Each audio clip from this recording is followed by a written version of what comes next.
I think sometimes people hear exit plan and it sounds daunting, like it's this massive 50-page document. I don't have time for an exit plan. I'm busy.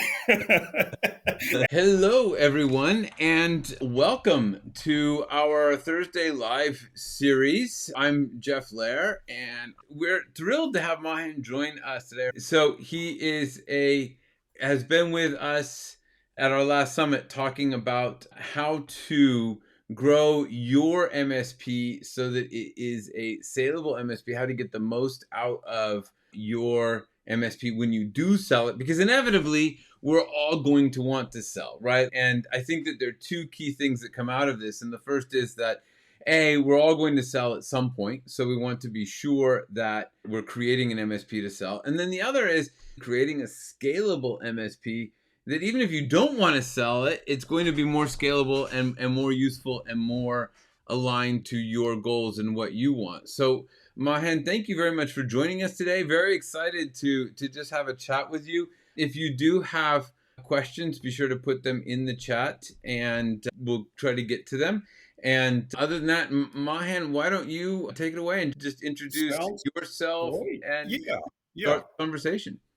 Happy to join today, Jeff. Thank you very much. It was wonderful to join you and the large group in New York a few weeks ago. A lot of really smart entrepreneurs in the room there who are thinking about building value in the right way.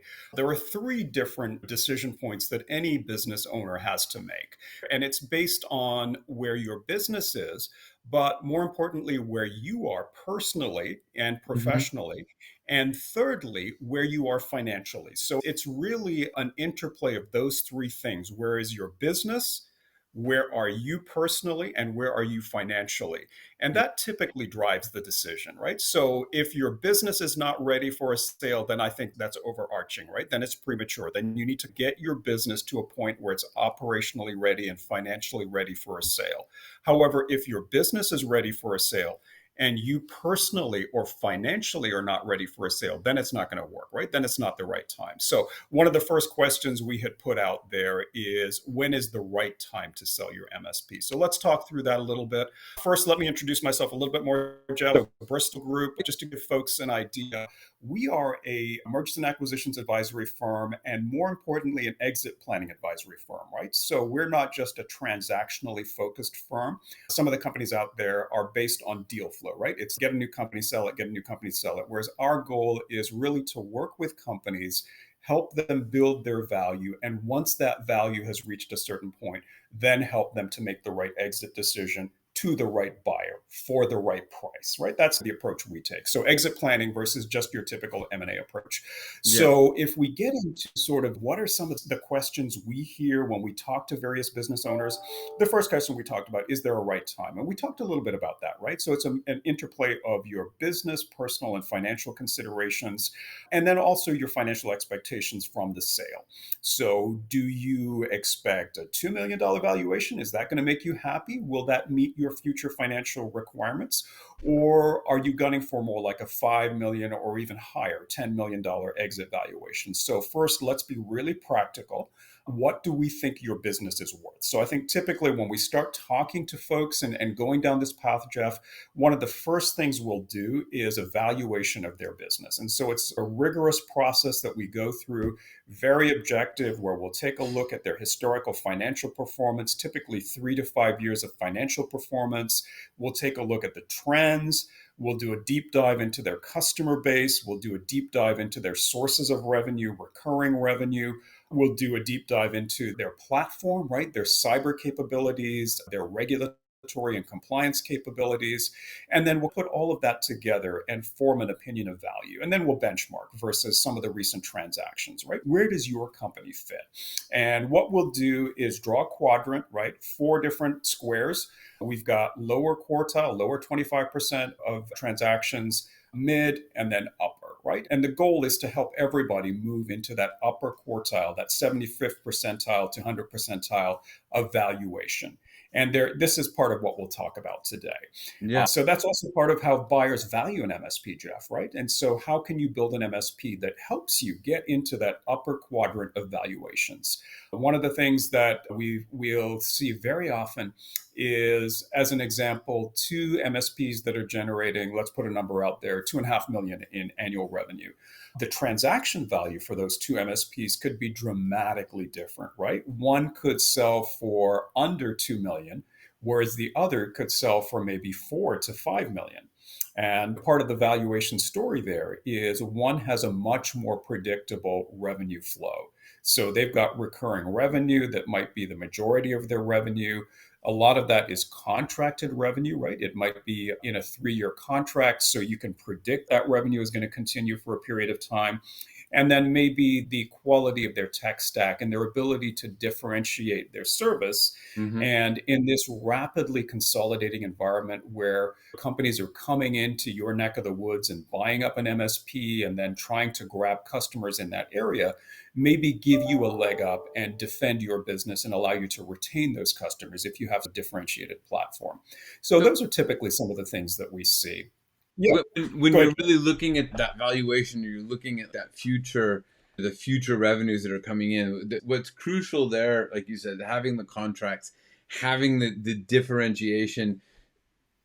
It sounds to me, and correct me if I'm wrong, but it sounds to me what you're really looking for there is some security that those sales are going to be predictable, that you'll be able to continue to grow this, that there's a machine of some sort that is going to continue to deliver. So it's not just a guy with a computer helping a bunch of people who need computer support, but really that there's a business there that has predictable sales, predictable growth, predictable outcomes that you can then value. Does that sound about right? Correct.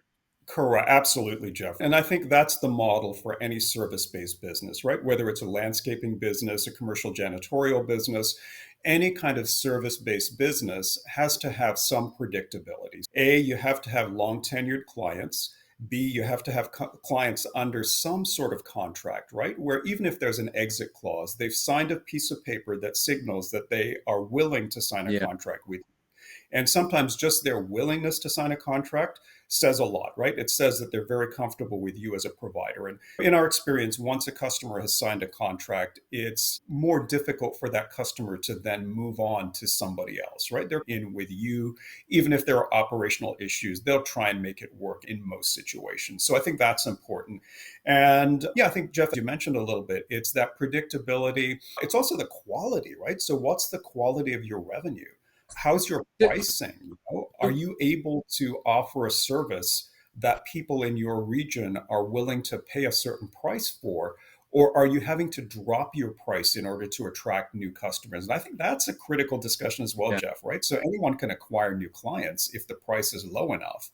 But the trick here is, can you maintain your pricing, acquire good quality clients, and then continue that high pricing, which leads to very high margins, which leads to high profits, which leads to high valuation.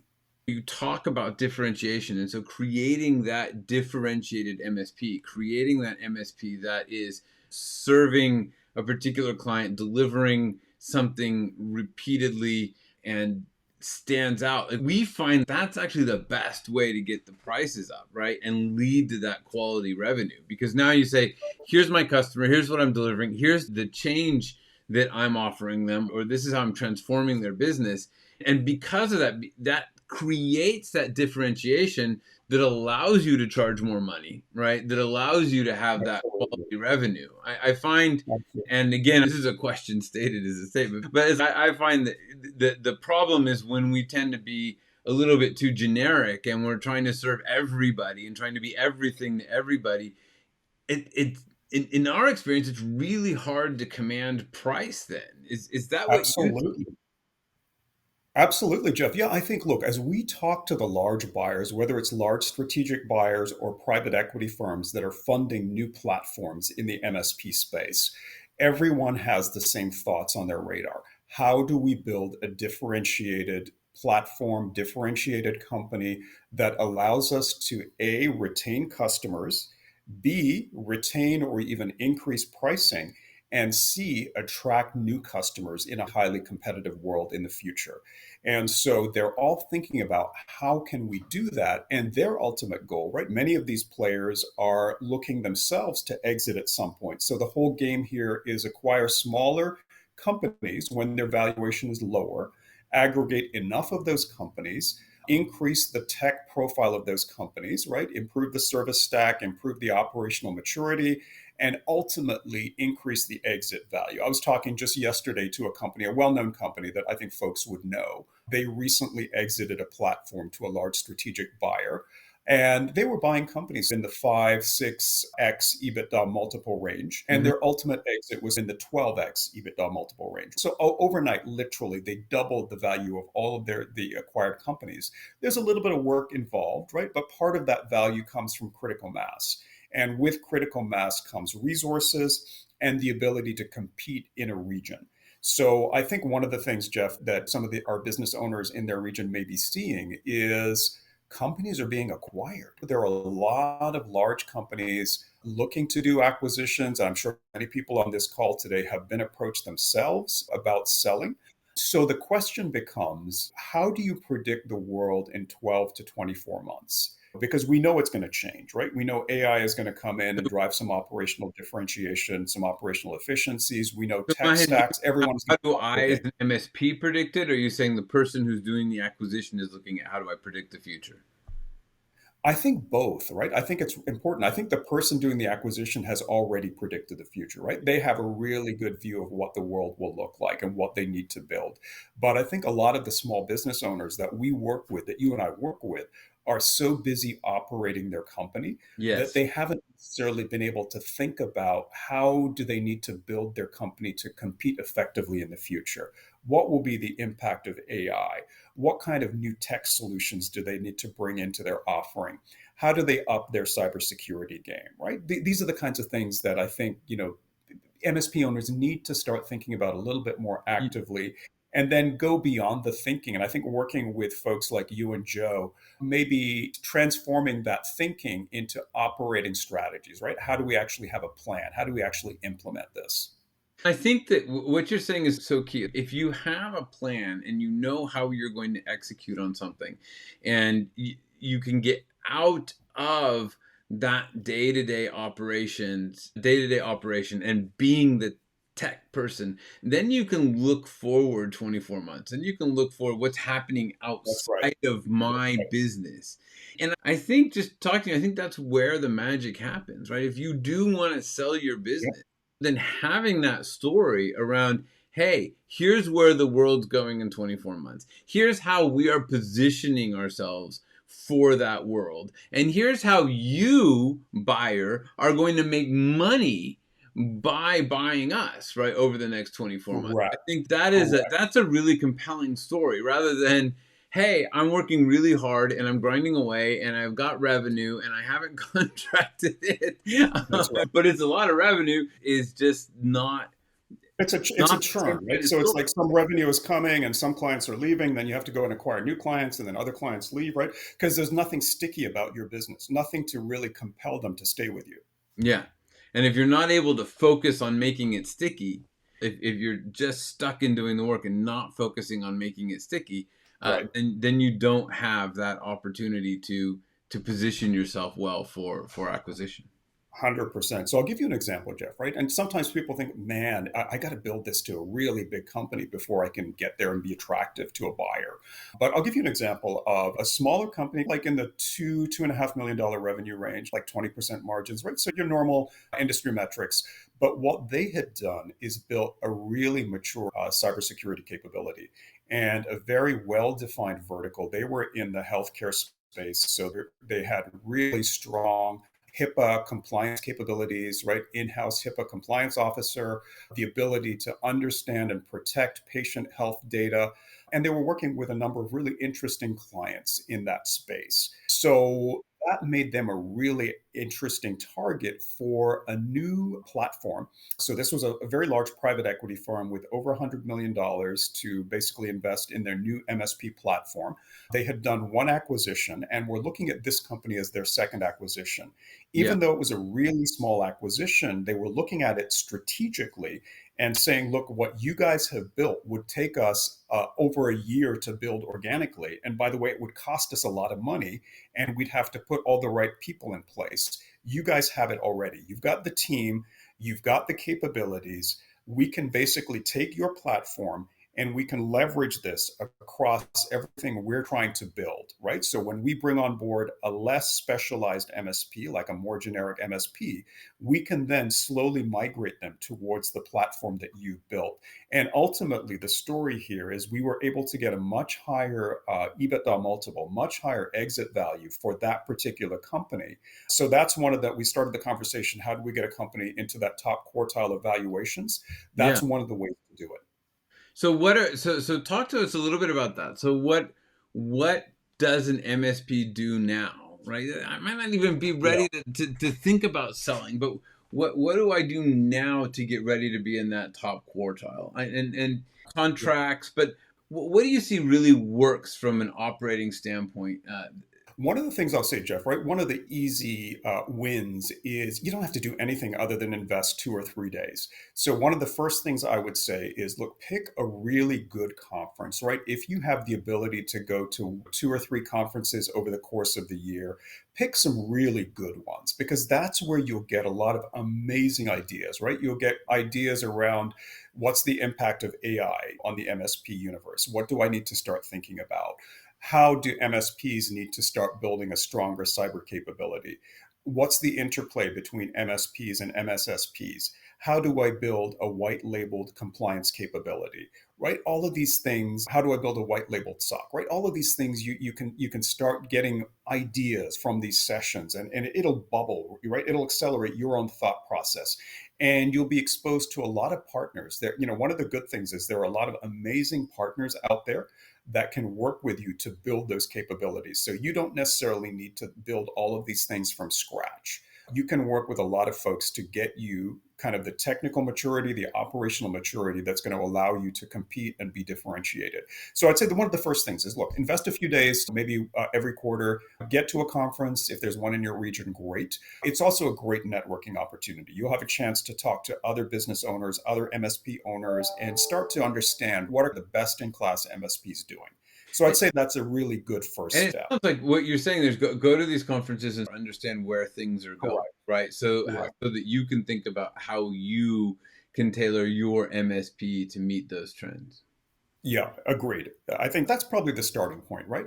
I'd say the second thing, Jeff, is really level set where you are today. So do an audit of your capabilities, right? Do an audit of your tech stack, do an audit of your people, right? What are their skills, right? Do they have what it takes, right? As you grow and evolve your MSP over the next 12 to 24 months, and as you try and take some of the responsibilities from your shoulder and distribute them to the rest of the organization so you can be that business builder, does your organization have the capabilities to take on that level of responsibility? Do you have the leadership in place today? So that might be a really good thought process to go through yourself. And if you don't have that leadership in place today, what do you need to start thinking about, right? Is there a contract CISO that you could bring on board who could support some more complex client needs? So I think that's kind of the second thing I would think about. The third thing I would think about to level set is also do a baseline valuation of your company today. Get an outside company, whether it's us, whether it's somebody else, Yeah. get an outside company to come in and do a really objective valuation of your company from the lens of a buyer, right? So how is a buyer going to look at your company, really critique all the aspects that, of your company, and then try and hone in on those 2 or 3 levers that you can pull to accelerate your growth. So if your Yeah. organic growth, if your projection this year for growth is 5 or 6%, how can you get that to double digits, right? How can you get to 10 to 12% growth over the next year? And there are probably some quick wins that I think thinking through the thought process with you and Joe, I think might bubble up a lot of ideas as well. A lot of what you're talking about is a lot of what we do and how we work, right? So our fundamental idea is that we're going to create that scalable business by focusing, by differentiating, by putting all of these pieces in place. And I think that ties in really well with eventually being able to sell the business. And I think what I really like about what you just said is this idea of um, I'm going to get a valuation today. Like, even if you're not thinking about selling, understanding how someone is going to value your business is going to give you great insight into how you run the business, where the opportunities are. I know that can be a pretty humbling experience actually as Yeah. well. It's like Yeah. they're gonna say they will tear your business apart, not because they're trying to tear your business apart, but someone's looking at it and saying, "This is what I want to see. That's what I want to see." The other thing, and what a great idea to get that very early on in the process, so that you know Right. that you're putting the right things in place to increase that value, right? Yeah, And then maybe absolutely. working with somebody like you over time, value me today, value me again in a year, value me in another year, right? That's And right. I mean, that's typically something we'll do, right? After everyone pulls together their year-end financials in January, we get a whole slew of valuations that we end up doing, right? Just to give kind of people a benchmark of where were you valued 12 months ago versus today, right? And what's the delta?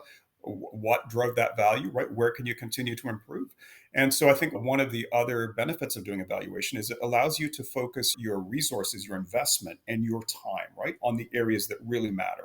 A lot of times people will go, there are a lot of places you can go to get great ideas around business development and marketing, and building your sales funnel and building that automated sales process. Is that going to work for everybody? Maybe it works for some people. Does it work for everybody? Probably not, right? So are there some other things you can do to really build value that are beyond what everybody else is doing? And I'll tell you, I find that when you're looking at the business holistically, it actually makes it easier to put together the funnel or easier to put together the marketing, because you're not trying to go all over the place, right? You've got these are Yeah, my operations. This is what I'm focused on. Now I can build a funnel. I think that when we try and build a funnel without having that focus, it just it takes a lot of money and you just don't get to, exactly. and Exactly. that's not Yeah. going to make the guy valuing your business very happy if you're putting a lot of money into marketing and not getting anything out of it, right? The other thing is how sticky are those customers you acquire, right? So what's your churn rate? That'll be one of the things that factors in your valuation, right? What's your churn rate? How long can you retain those customers? And that stickiness is going to come from both the being focused and differentiated, as well as having the operations that allow you to deliver that amazing customer experience. That's right. That's right. One of the things we haven't talked about is your point four, that why it's important to have an exit plan. And we're coming up on time and we can go a little over. Nobody said that we have to end on time. Why do you think it's so critical to have an exit plan? Yeah.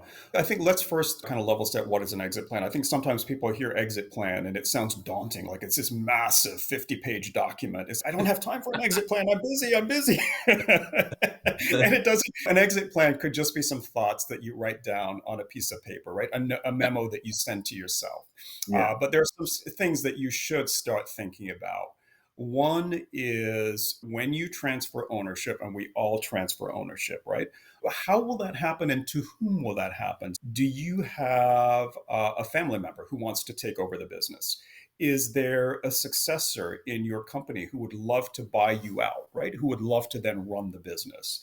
Is there a competitor in your region who's approached you or who you think could be interested, right? That you would like to approach at the right time?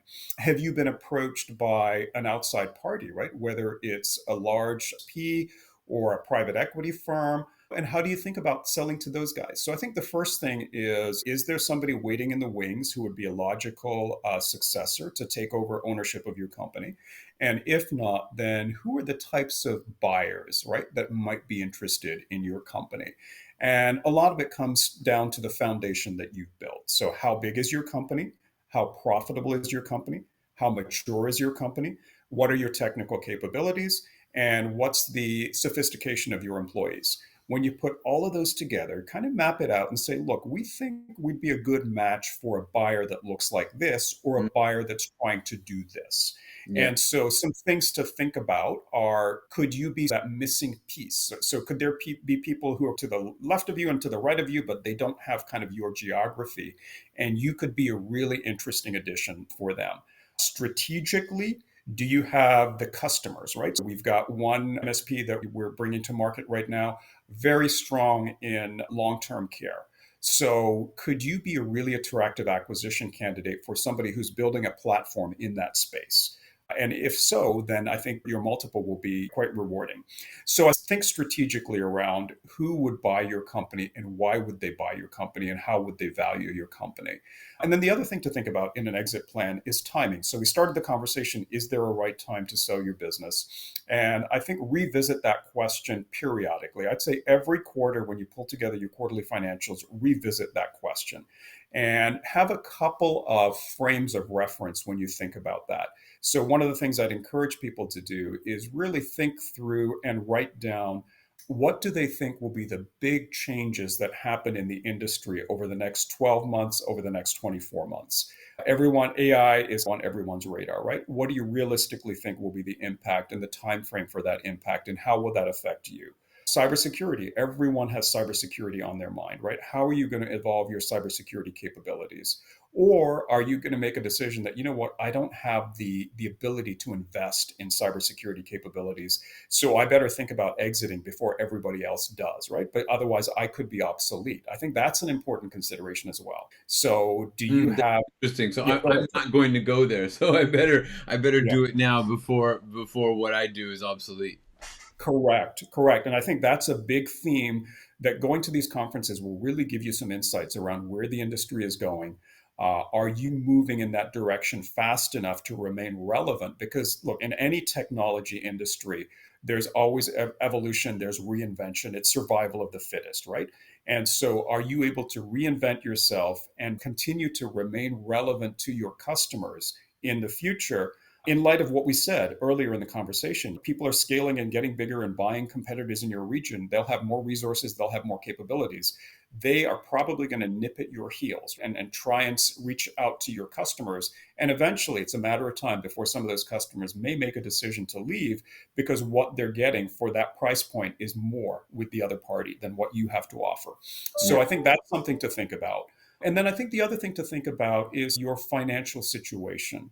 So, where are you in your life journey? Are you in your mid to late 50s where retirement becomes more of a consideration? Do you have other sources of income based on the valuation that we talked about for your company? When you pull all of your financial resources together, will that be enough to get you through your retirement needs, right? Or do you need to build the business more? So, is your financial situation going to dictate that you must drive more value from your business? Otherwise, you're not going to be able to sell. One of the things to remember, Jeff, is that once people sell, that cash flow from the business disappears, right? All you have left is that value that you got in the transaction.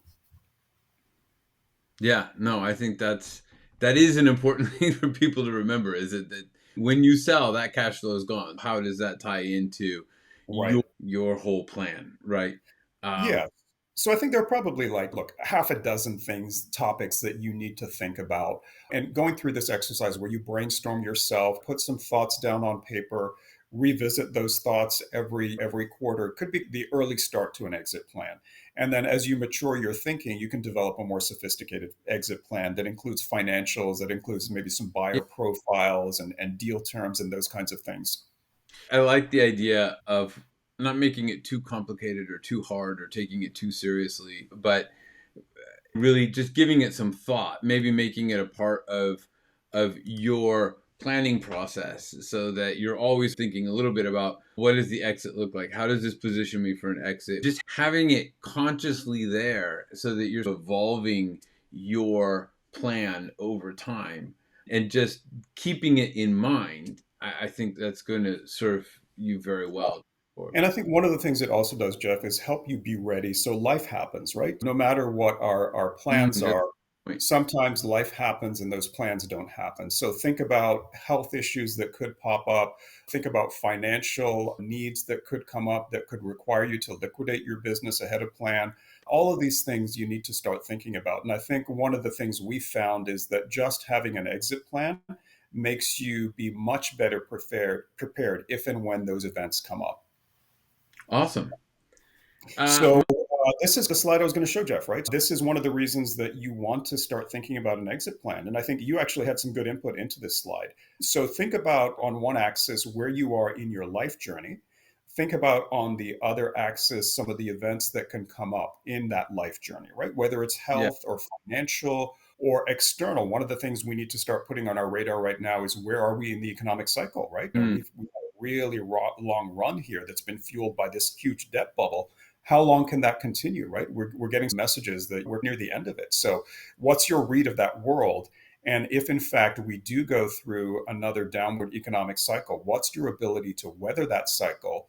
What's the ability of your customers, more importantly, to weather that cycle, right? Always start thinking about those things. One of the things we find is when we talk to business owners in their late 40s, early 50s, they're busy, right? Everyone's busy. I'm building, I'm running, I'm doing this. I don't have time to think about an exit. I don't have time to put a plan in place. I don't have time for evaluation. But then unfortunately, those years creep by, the risks increase. And then ultimately, we're in this situation where we're in panic mode or code red mode, right? And in those situations, we often find that logic sometimes gets thrown out the window and emotions drive our decisions.